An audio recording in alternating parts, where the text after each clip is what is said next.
Aujourd'hui, je voudrais te parler du fait de convoiter ce qui nous est interdit. J'ai lu ce matin l'histoire d'Amon, le fils de David, qui a commis une infamie. Il a commis un inceste envers sa demi-sœur, Tamar. Il l'a convoitée, il la voulait. D'après lui, il l'aimait. Il la voulait, il la voulait, il la voulait, jusqu'au jour où il a pensé à un genre d'embuscade et il a violé sa demi-sœur.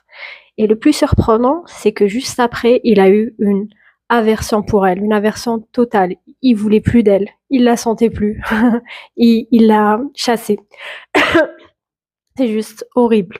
Je pense aussi à son propre père, David, qui a convoité la voisine d'en face, qui était en train de se laver. Apparemment, il n'y avait pas de salle de bain, tu sais, elle se lavait sur le toit. Il l'a convoité et il a fait tuer son mari parce qu'elle était tombée enceinte de lui. Incroyable, mais vrai.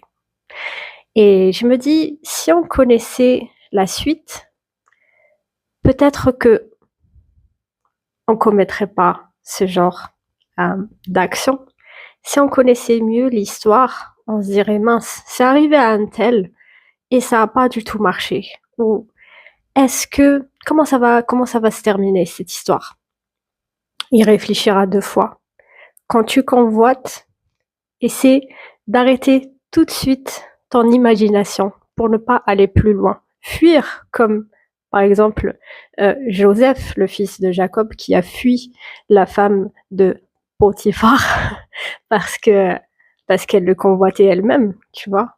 Déjà, à stopper l'imagination dès qu'elle commence. Et puis, regarder à l'histoire, regarder à tous nos semblables à qui c'est arrivé et se dire finalement, c'est pas une bonne idée parce que ça va mal finir. Et ça peut tous nous arriver. Souris, tu es bénie. Je te souhaite une belle journée.